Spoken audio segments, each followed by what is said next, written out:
Welcome to Sustainable Packaging with Cory Connors. We are live from SPC Advance in Atlanta, Georgia, with my friend Linda Roman from the Kraft Heinz company. How are you, Linda? I'm doing great. Thanks, Cory. Thanks for inviting me. It's my honor, and I'm so thankful that we got to meet yesterday and spend some time together on the Pratt recycling tour. That was amazing. Yep. My first MRF, very impressive. What did you think of that? Oh, totally. I thought it was a very clean operation. And I think it was a great example to show everybody the challenges and see lots of people on the line moving, packaging around, et cetera. It's important for us to get down in the weeds sometimes and experience what it's like to deal with the stuff that we create, right? Exactly. Can you tell us a little bit about your background and also what is your title? So I am an associate director in packaging and R&D, and our focus is on technology unlocks and partnerships that help us meet our strategies against packaging, technology, and sustainability. Well, you and your team are doing amazing work in the world of sustainability. I'm very excited to speak with you about some of those today. Great. So thank you. Can you tell us a little bit about some changes that you're making to improve the packaging sustainability at Kraft Heinz? Sure. So we recognize that packaging can have a detrimental impact on the environment, and it's an industry-wide challenge that we all have to address. Yeah. And so we look at ways to contribute to a more circular economy. How do we drive more sustainable solutions and keep packaging in play as long as possible? Yeah. So we'll focus on material reduction, recycled content, as well as recyclable, reusable, and compostable packaging. Excellent.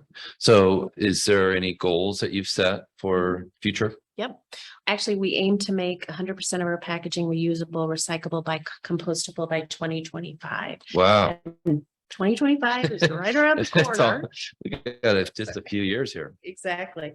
And it's not only focused on the materials, but we also have to focus on the end of life and the infrastructure. So when we look at partnerships, we look across the entire value chain. Okay. So we can be partnering with universities or institutes or startups, but also with institutions and organizations like SPC or the Recycling Partnership, et cetera. So an example, if I can share, Please.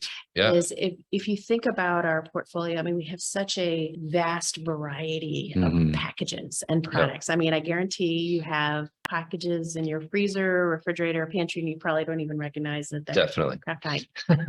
And if you think about all those different types of packages, probably the most challenging to hit our targets and our commitments are going to be the multi-material plastics, right? Flexibles or rigids. So where we focus a lot of our partnerships on those particular types of packaging, we embarked on and joined the MRFF program, Materials Recovery for the Future. Oh, I haven't heard of that. Yeah, so it's it was a collaborative. It's sunsetting this year because we were part of it, and it's evolving and advancing.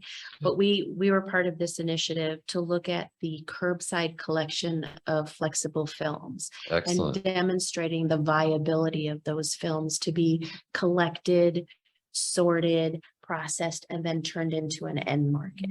Wow. One of the end markets that they identified is actually roofing materials. So if you think about multi-material flexible films, it's very challenging to cut them up and turn them back into flexible films. Yeah. So what else can you turn them into? How do we create not only the ability to recycle them, but draw that end market to be able to create that market itself, or that demand for that end market is really important.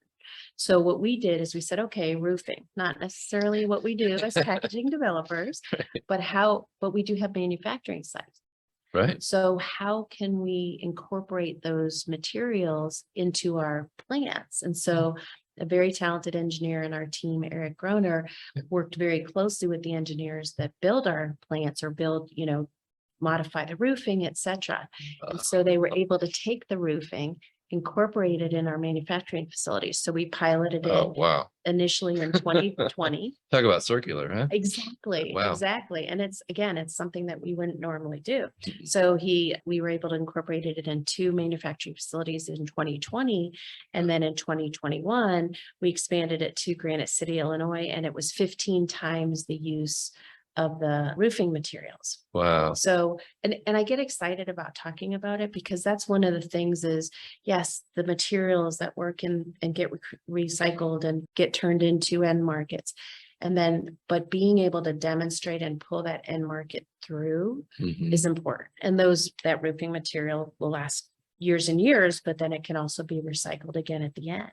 Wow. And the other thing is we became an inaugural member from APR, Association of Plastic Recyclers, Residential Film Demand Champion Program. So I don't know if you've heard of the Demand Champion Program, but they've actually created this new subset of it focused on residential film to help drive that others to be able to look for ways to use that type of material in their supply chains. So the consumers can join this program to be a part of the solution.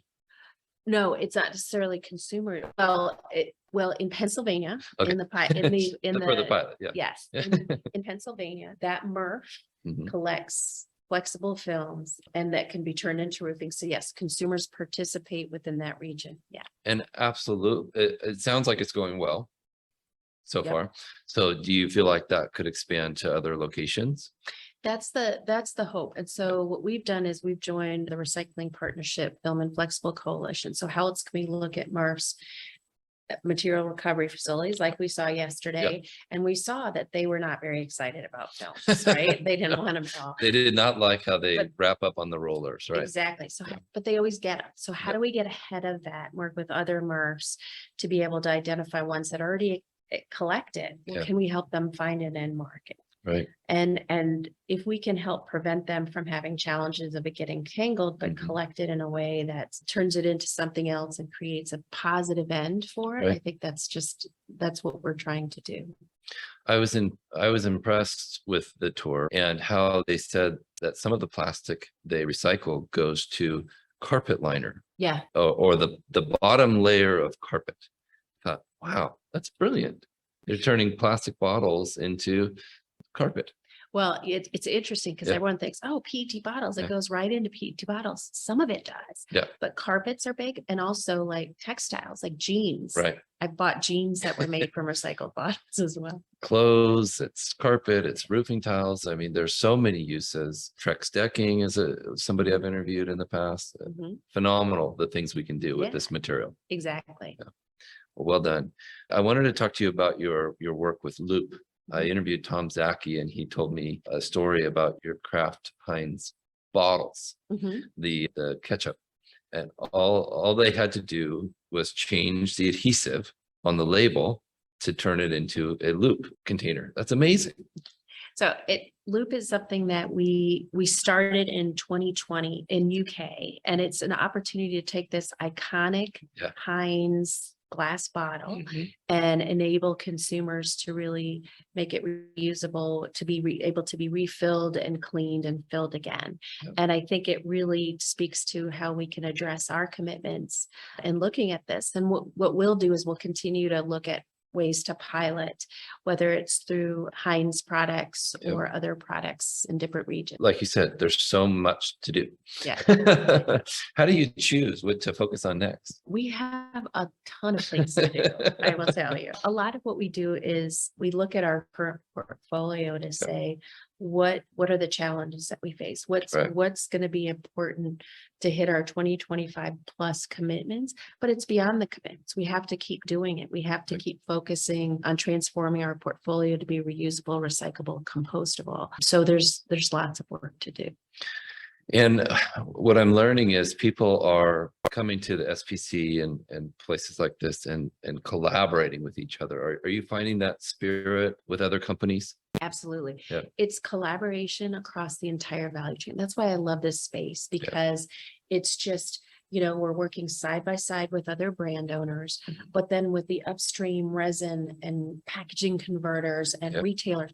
And what I also see is the, SPC, Sustainable Packaging Coalition's working with APR, Association of Plastic Recyclers, and TRP, the Recycling Partnership. So all those acronyms are working together because at the end of the day, where they're helping set the guidelines for the industry. Right. And I can't meet every individual different guidelines. They all have to come together to have a holistic way of helping brands like us and industries like us hit those targets. Absolutely.